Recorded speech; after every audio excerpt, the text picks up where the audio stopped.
Alexander Thorne hadn't eaten a proper meal in days. Not that he noticed. His penthouse office on the 62nd floor of Viridian Tower overlooked the glittering chaos of Manhattan, but he barely saw it. Spreadsheets, investor calls, global market shifts, they filled his vision like static on an old TV. Outside, the city pulsed with life. Inside, everything felt muffled, distant, like he was watching the world through thick glass. It had been 2 years since his wife passed, suddenly, quietly, in her sleep. One moment she was there, humming while folding laundry, the next, gone. The doctors called it an undiagnosed heart condition. He called it a thief in the night. Since then, the house felt too big, the silence too loud, and his son had retreated even further into a world no one else could enter. Leo was 8 years old, bright-eyed but mostly silent. He didn't speak, not in full sentences, not even in words most days. He communicated through gestures, through the way he tugged at his shirt when overwhelmed, or how he'd line up his toy cars in perfect rows for hours. Diagnosed with autism at 3, Leo had always moved to his own rhythm, but after his mother's death, that rhythm had grown quieter, more fragile. Therapists came and went. Nannies tried their best. Specialists recommended routines, sensory tools, even experimental programs. Nothing stuck. Nothing reached him the way his mother once had. Alexander loved his son fiercely, more than his company, more than his name, more than the billions in his bank account. But love didn't always translate into connection. He'd sit beside Leo on the couch, unsure whether to talk, stay quiet, touch his shoulder, or give space. Every choice felt like a gamble, and most of the time he lost. Leo would flinch, turn away, or retreat under a blanket, eyes wide with a kind of quiet panic that broke Alexander's heart a little more each time. That morning, his assistant had gently suggested he get some air, not because he looked tired, though he hadn't slept through the night in months, but because he'd snapped at 3 people before 10 a.m. over minor errors. He needed to reset. So against his usual routine of private chefs and silent meals in his study, he told his driver to take him somewhere normal, somewhere with noise, people, the smell of real food. They ended up at a small diner 3 blocks from his office. Maggie's Corner, the sign read in faded red letters. It wasn't fancy. The floors were scuffed, the booth slightly sticky, and the coffee smelled like it had been brewing since the 90s. But it was full of life. Construction workers laughed over pancakes. An elderly couple shared a slice of pie. A young mom bounced a baby on her knee while scrolling through her phone. Alexander felt out of place instantly.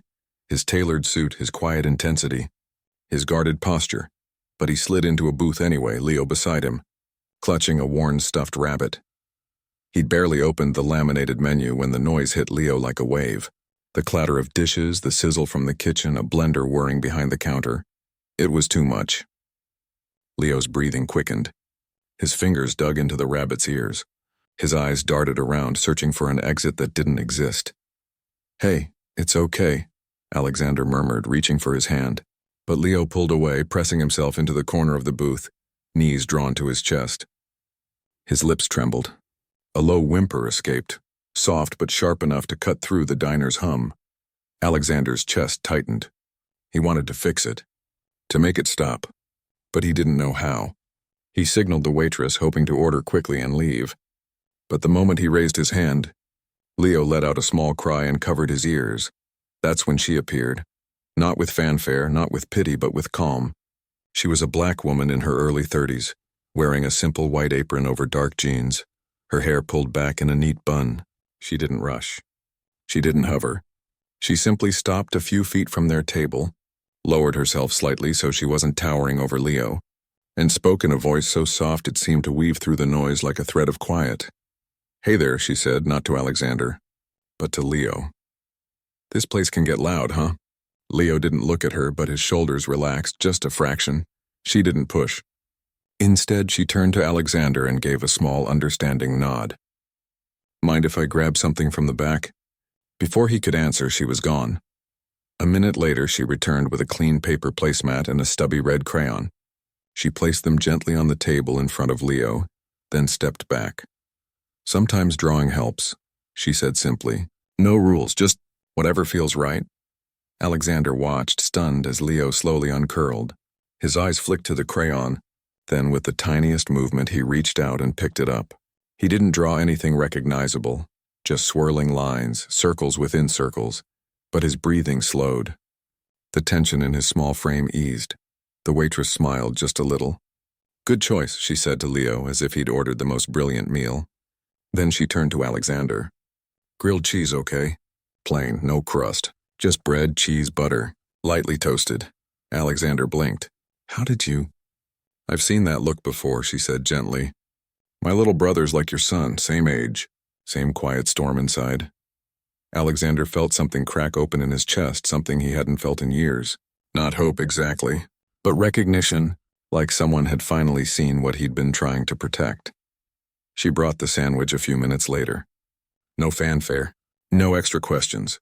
Just set it down, gave Leo a small wink, and walked away to take another order. Leo ate. Slowly at first, then with more confidence. He didn't look up, but he ate every bite.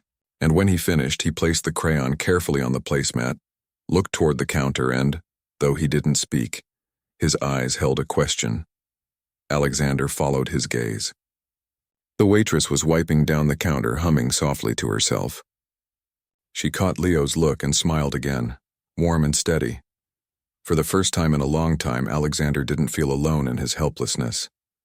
And Leo didn't seem so far away. As they left the diner, Alexander reached for his wallet, pulling out several $100 bills. He walked to the counter and placed them down. She looked at the money, then at him, then shook her head. "Keep it," she said. Just seeing him calm, that's payment enough. He didn't know what to say. So he just nodded, throat tight, and walked out with Leo's small hand in his. But as the city swallowed them back into its rhythm, one thought echoed louder than all the rest. I need to come back. Not for the food, not for the quiet, but for the woman who saw his son, not as a problem to fix, but as a person to understand. And maybe, just maybe, she could help him leer. Alexander couldn't stop thinking about the diner. Not the coffee, bitter and weak, or the chipped plates, or even the way the floor creaked near the restrooms. It was the quiet moment, the way his son had unclenched, the way someone had looked at Leo and known. That look wasn't pity. It wasn't clinical. It was familiar, like she'd walked that path before. He told himself it was a fluke, a lucky break, but deep down he knew better. So the next day, during his usual lunch hour, when he'd normally be reviewing quarterly projections or arguing with a board member over a satellite launch delay, he found himself back at Maggie's corner. Same booth, same stiff posture, only this time Leo was quieter, almost expectant, as if he remembered too. She was there, wiping down tables, moving with that same unhurried grace. When she saw them, she didn't act surprised. Just gave a small nod and brought over 2 glasses of water before they'd even sat down. "You're back," she said simply, setting the glasses down. "I am," Alexander replied, voice softer than he intended. "Leo, he slept last night. Really slept. First time in weeks." She glanced at Leo, who was already scanning the room for the crayons. "Good," she said. "Sleep's medicine." She brought the same plain grilled cheese without being asked. This time Leo ate it while drawing a long, wavy line across the placemat, like a river or maybe a road. When he finished, he pushed the placemat toward her as she passed by. She stopped, looked at it, then knelt beside the booth, eye level with him. "That's a strong line," she said. "Means you're feeling steady today." Leo didn't speak, but he nodded just once, and that tiny motion sent a jolt through Alexander. He'd never seen his son respond to a stranger like that. Ever. Over the next few days, Alexander returned. Not every day at first, just enough to feel out the rhythm. He watched how she moved around Leo, never forcing eye contact, never raising her voice, always giving space before offering help. She'd leave crayons on the table before they arrived. Sometimes a small bowl of plain rice or apple slices, foods she'd learned Leo tolerated. She never made a show of it, just remembered. One afternoon, as rain tapped against the diner windows, Alexander finally asked, "How do you know all this?" She paused, wiping her hands on her apron. "My brother," she said. "Same as your boy. Nonverbal until he was 10. Still doesn't talk much, but he paints now. Whole walls of it. Colors everywhere." Alexander swallowed. Do you ever do private work? Like outside the diner?" She studied him for a long moment, Not with suspicion, but with care, like she was weighing more than just words. I do art therapy on the weekends, she said slowly. At a community center. But I'm not a miracle worker, and I don't take money from people who think I am. I don't think that, he said quickly. I don't know how to reach him. His therapists, they talk about him, not to him. You saw him? She looked at Leo, who was carefully folding his placemat into neat squares. He's not broken, she said quietly. He just speaks a different language, and someone's got to learn it. Alexander nodded. Teach me, she hesitated. Then, twice a week. 2 hours. At your place or mine, your choice. But I set the rules. No cameras. No assistants hovering. Just me, him, and whatever we're working with that day. And you watch. You listen. You don't interrupt even if it looks like nothing's happening. Deal, he said without thinking. She gave a small smile. And I don't want your money. Not like that. Pay me fairly, yes, but don't try to buy me. I wouldn't, he said. And for the first time in years, he meant it with his whole self. Their first session happened in Alexander's sunroom, a bright, quiet space he'd never used until now. She arrived with a canvas tote bag full of supplies. Clay, watercolors, textured paper, smooth stones, soft brushes. No instructions. No agenda. Leo stood in the doorway, unsure. She didn't call him over. Instead, she sat on the floor and began rolling a piece of clay between her palms, humming softly. After a few minutes, Leo crept closer, sat a few feet away, watched. Then slowly he reached for a stone, turned it over in his hands. She didn't say a word, just kept working. An hour passed. Nothing dramatic happened. No breakthroughs, no sudden speeches. But Leo stayed. He touched the clay, smelled the paint, tapped 2 stones together like wind chimes, and Alexander, sitting in a chair by the window just as she'd asked, watched his son explore, not retreat. Afterward, as she packed up, Alexander asked, "Was that enough?" She zipped her bag. It was everything. He showed up. That's the hardest part. Week after week they met. Sometimes they painted. Sometimes they built towers out of blocks. Once they sat in silence for 40 minutes while Leo arranged leaves she'd brought from the park into perfect spirals. Alexander learned to sit still, to breathe, to notice the small things, the way Leo's eyes lit up when a color mixed just right, or how he'd press his palm flat against cool clay like he was grounding himself. One day, during a rainstorm, Leo picked up a blue crayon and drew a tall figure next to a small one. He pointed to the tall one, then to Alexander, then to the small one, then to himself. Then he drew a heart between them. Alexander's eyes filled. He didn't move, didn't speak. Just let the moment hang in the air like something sacred. She saw it too. Didn't say anything, just handed Leo a yellow crayon and whispered, "Add sunshine." Later, as she walked to the door, Alexander finally asked her name. She smiled. "You can call me Maya." "Thank you, Maya," he said, voice rough. She paused. "Don't thank me yet. We're just getting started." But as she left, Alexander looked back at Leo, who was still at the table, carefully coloring the sun. And for the first time since his wife died, he didn't feel like he was failing his son. He felt like he was finally learning how to be his father. He didn't know it then, but those quiet afternoons would become the foundation for everything that came next.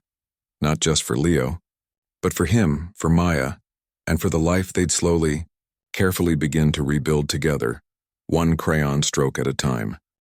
Things were changing, not in big, dramatic ways, but in the quiet spaces between breaths. Leo started making sounds that weren't cries or whimpers. Little hums, soft clicks, sometimes a single word. More. Blue. Out. Each one felt like a gift. Alexander kept a small notebook now, jotting down every new sound, every gesture that carried meaning. He no longer waited for Leo to speak in full sentences. He learned to listen with his eyes, his patience, his whole presence. Maya came twice a week like clockwork. Rain or shine, early morning or late afternoon, she showed up with her worn canvas bag and that calm energy that seemed to settle the air around her. She never rushed, never pushed. She'd sit on the floor, offer a material, clay, fabric scraps, smooth river stones, and let Leo choose. Sometimes he'd ignore her for 20 minutes. She didn't mind. She'd sketch in her own notebook or quietly arrange colors on a palette until he was ready. Alexander watched. Really watched. He noticed how Maya never said, "Look at me." Instead, she'd say, I'm right here when you're ready. He saw how she mirrored Leo's movements, slowing her own breathing when he got anxious, matching his rhythm until he felt safe again. It wasn't therapy like the expensive clinics had described. It was companionship, respect, trust built one quiet moment at a time. One Saturday, Leo surprised them both. They were working with watercolors and Maya had set out a tray of primary colors. Leo dipped his brush in red, then blue, then swirled them together on the paper. When purple bloomed, he looked up, really looked at Maya, eyes wide with discovery. Then clear as day, he said, "Mix." Maya froze. Not from shock, but from reverence. She nodded slowly. "Yes," she said softly. "You mixed them. You made something new." Alexander, standing by the window, had to turn away. His throat burned. He hadn't heard Leo say a full word in over a year. Not like that. Intentional, proud, connected. After that, words came more often. Not every day, not always clear, but they came. And with them came something even more precious. Eye contact. Not forced, not practiced, but real. Leo would look at Maya when he wanted more paper. He'd glance at his father when he needed help opening a jar of glue. Small bridges, but they held. But not everyone saw it the way Alexander did. At a board meeting a few weeks later, one of the senior executives leaned over during a break. "Heard you've been spending a lot of time at home lately," he said, voice dripping with polite concern. "Everything all right? The boy still struggling?" Alexander stiffened. "He's doing well," he said evenly. "Well, just remember, Viridian doesn't run on good intentions," the man said with a thin smile. "We need you focused." Later that week, his longtime assistant gently mentioned that 2 of Leo's previous therapists had called, just checking in. They'd heard rumors, through the grapevine, of course, that Alexander was working with someone unlicensed. The implication hung in the air, "You're being reckless." Then came the whispers from the staff. The housekeeper mentioned seeing that diner woman in the sunroom and wondered aloud if it was appropriate. The head of security asked if she'd been properly vetted. Alexander shut it down fast, firm, cold. But the seed of doubt had been planted in places he couldn't control. Maya noticed too. One afternoon, as she packed up her supplies, she said quietly, "People talking?" Alexander sighed. "Some." She zipped her bag slowly. "They always do, especially when they don't understand what they're seeing. They think I'm throwing money at a problem," he said. "Or worse, that I'm involved with you." Maya didn't flinch. "Let them think what they want. What matters is in this room." But even she couldn't ignore it forever. A few days later, a post appeared on a gossip blog. "Tech Titan ditches boardroom for diner waitress. Is it romance or rescue fantasy?" It included a grainy photo of Maya walking into Alexander's building, Leo's small hand in hers. The caption read, "Billionaire CEO hires mystery woman to fix his autistic son, while his company's stock dips." Maya saw it on her phone during her lunch break at the diner. Her hands shook. She deleted the app, but the damage was done. That evening, she texted Alexander, "I think I need to step back for a while." His reply came instantly, "Please don't." She didn't answer right away. She thought about her brother, about the years they'd been dismissed, underestimated, treated like problems to be managed. She thought about how hard it had been to build a life on dignity, not charity. And now this, being turned into a headline, a plot twist in someone else's story. But then Leo called, not with words. Not exactly. But that evening, as Alexander sat alone in the silent sunroom, Leo walked in holding a drawing.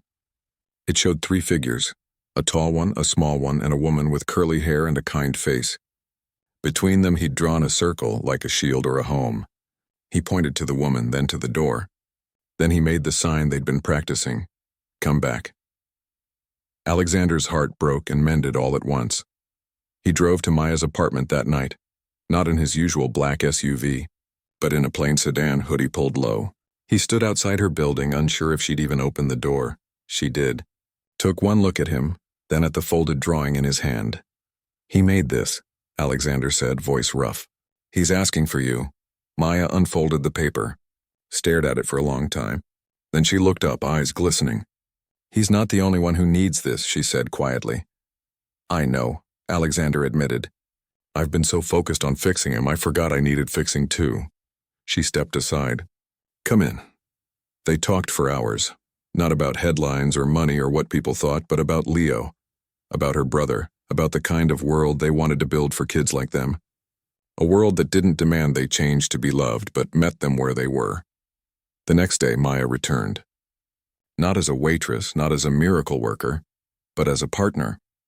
And when Alexander stood on stage a month later at the Global Tech for Good Summit, facing hundreds of investors, journalists, and industry leaders, he didn't talk about algorithms or market share.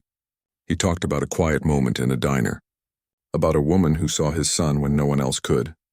And then he announced the Thorn Maya Initiative, a $10 million fund to support community-based, neurodiverse-led therapy programs across the country, co-designed and co-led by people who live this life every day. He stepped down as CEO the following week, taking a role as chairman so he could be home more, not because he'd given up, but because he'd finally found what mattered most. And in the sunroom, with crayons scattered on the floor and the sound of rain outside, Leo looked at Maya and said, "Clear as morning light, stay." She smiled, "Always." The announcement sent ripples through every corner of Alexander's world. Some called it brave. Others called it reckless. A few old friends stopped returning his calls. But the real test came not from the boardroom or the headlines. It came from the quiet moments at home, where trust was still being built, one day at a time. Maya didn't suddenly become comfortable with the spotlight. She kept her shifts at the diner for weeks after the summit, saying she needed to keep her feet on the ground. Alexander respected that. He didn't push. Instead, he showed up, sometimes just to sit in a booth while she worked, Leo coloring quietly beside him. The regulars got used to them. The cook started saving the crusts off Leo's grilled cheese, just in case. It became normal, real. But outside that little bubble, things got messy. A local news segment ran a story titled "Billionaire's Pet Project or Real Change." They interviewed a former therapist who'd worked with Leo years ago. "It's sweet," the woman said with a tight smile, "but autism isn't fixed with crayons and kindness. Real progress takes structure, data, certified professionals." The camera cut to footage of Maya, grainy from the diner, wiping a table. The implication was clear: she's not qualified. Maya saw it while folding laundry in her tiny apartment. She turned off the TV and sat on the floor, breathing slowly, the way she taught Leo to do when the world felt too sharp. She wasn't angry, just tired of being seen as just a waitress when she'd spent years studying, observing, adapting, learning from her brother, from support groups, from trial and error in real life, not textbooks. Alexander found out the next morning. He called immediately. "I'll sue them," he said, voice tight with fury. "No," Maya said firmly. "Don't. That's not how we fight this." "Then how?" "By showing them what real work looks like." So they did. They opened their first pilot session to a small group of families, 6 kids, all on the spectrum, all from different backgrounds. Maya designed the space herself. Soft lighting, noise-dampening curtains, shelves filled with sensory tools, art supplies, fidget toys. No white coats, no clipboards, just warmth. Alexander didn't run the sessions. He helped set up chairs, made tea, listened, watched as Maya greeted each child not with a checklist but with a question. "What feels good today?" Some wanted to paint. Others built towers with foam blocks. One girl sat quietly braiding yarn for an hour. Maya moved among them like a calm tide, present but never overwhelming. Parents sat in a nearby room sipping tea, sharing stories. For many, it was the first time they'd been in a space where their child wasn't the problem. One mother cried when her son, who hadn't touched another person in months, gently handed Maya a blue stone he'd been holding all afternoon. Afterward, that same mother pulled Alexander aside. "I've spent thousands on programs that made him feel broken," she said, voice trembling. "Here, he just belongs." That night, Alexander sat with Maya on the back porch of his house, the city lights blinking in the distance. Leo was inside, asleep, a new drawing pinned to his bedroom door, a rainbow made of handprints. "You were right," Alexander said. "This isn't about fixing anyone. It's about belonging." Maya nodded. "We don't need to be fixed, we need to be seen." But the biggest test came from within. Leo had been making steady progress, More words, more eye contact, even short conversations. But change isn't a straight line. One rainy Tuesday, everything unraveled. A fire truck passed by with sirens blaring. Leo dropped to the floor, hands over his ears, shaking. He didn't respond to Maya's voice, didn't take the weighted blanket she offered. For nearly an hour, he stayed curled in a corner, eyes shut tight, lost in the storm inside his head. Alexander stood helplessly by the door, heart pounding. Old fears rushed back. What if this is all temporary? What if I lose him again? Maya didn't panic. She sat on the floor a few feet away, silent. She didn't touch him, didn't speak, just stayed. After a while, she began humming, a soft, wordless tune she'd learned from her grandmother. Slowly, Leo's breathing matched hers, his fingers uncurled, and then, without looking up, he reached out his hand. Maya took it, gently, and held on. Later, when Leo was calm, Alexander asked, "How did you know?" "I didn't," she admitted, "but I knew he needed to feel safe, not fixed. Sometimes the bravest thing you can do is just wait." That moment changed something in Alexander. He stopped measuring progress in words spoken or tasks completed. He started seeing Leo's strength in his resilience, his sensitivity, his deep way of feeling the world. And he saw Maya not as a helper but as a guide, one who'd walked this path long before he ever showed up at her diner. Together, they refined their vision. The center wouldn't just offer therapy. It would train caregivers, host parent workshops, create jobs for neurodivergent adults as mentors and artists. Maya insisted on it. "Nothing about us without us," she said. "If we're building this, they helped design it." Alexander agreed without hesitation. He used his connections not to control but to amplify, connecting Maya with architects who specialized in sensory-friendly spaces, introducing her to grant writers who believed in community-led change. He stepped back whenever she needed room to lead. One evening, as they reviewed blueprints for the new center, Leo wandered in holding 2 mugs of hot chocolate, his latest chore. He handed one to Maya, one to his father, then climbed onto the couch between them. He didn't say a word, just leaned his head against Maya's shoulder, then reached for his father's hand. In that quiet moment, surrounded by plans and dreams and the soft hum of the city outside, Alexander realized something. He wasn't just giving his son a better life. He was finally living one himself, and it all started with a simple act of kindness in a noisy diner, where someone saw a scared little boy, not a problem to solve, but a person worth knowing. The morning of the opening was crisp and bright, the kind of autumn day that feels like a fresh start. Leaves swirled in golden spirals along the sidewalk as families began to gather outside a modest brick building in Harlem. There were no flashing cameras, no red carpet, just hand-painted signs, strings of paper lanterns, and the soft murmur of excited voices.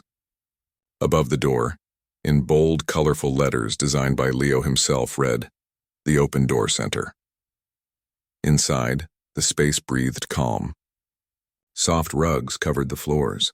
Walls were lined with shelves of textured fabrics, smooth stones, musical shakers, and bins of art supplies sorted by color and feel.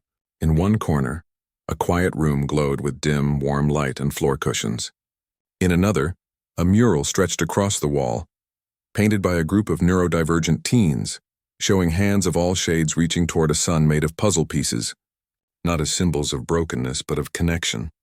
Maya stood near the entrance, adjusting a display of handmade greeting cards created by participants in their pilot program. She wore a simple dress and a smile that reached her eyes. She didn't look like someone who'd just launched $1 million initiative. She looked like herself, grounded, present, real. Alexander arrived a little later, not in a luxury car, but walking beside Leo, who carried a rolled-up drawing in his hands. He'd insisted on walking the last few blocks. "It's our place," he'd said that morning, using full sentences now more often than not. His voice was still quiet but sure. People greeted them warmly, not as a billionaire and his son, but as part of the community.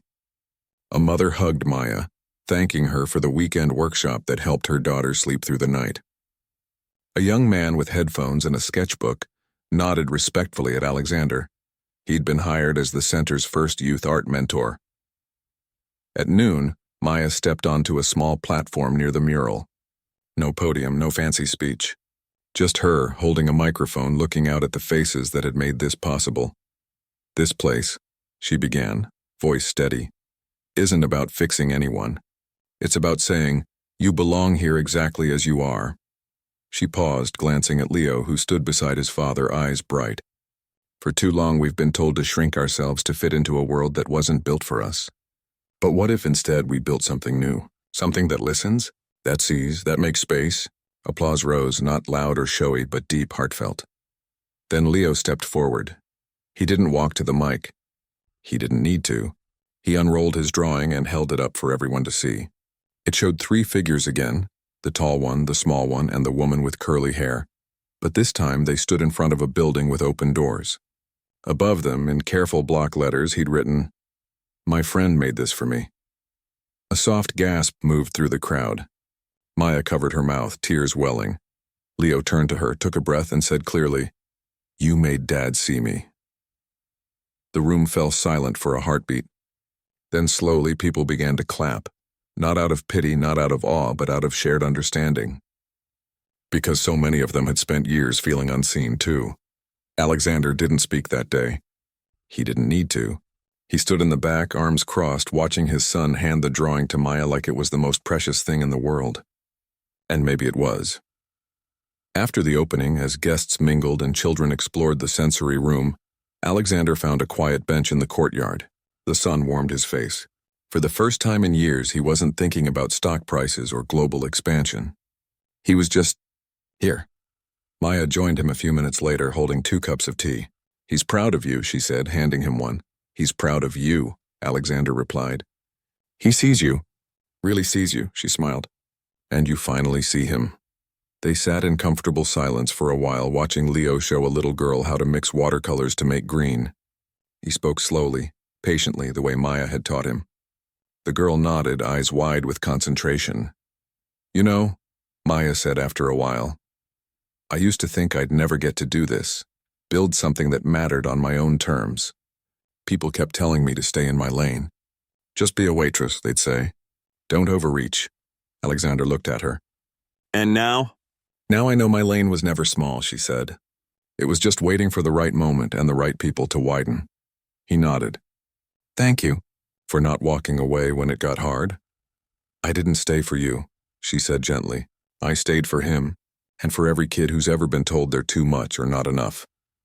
Inside the center, laughter floated through the open windows, the sound of clay being shaped, brushes on paper, a soft drumbeat from the music corner.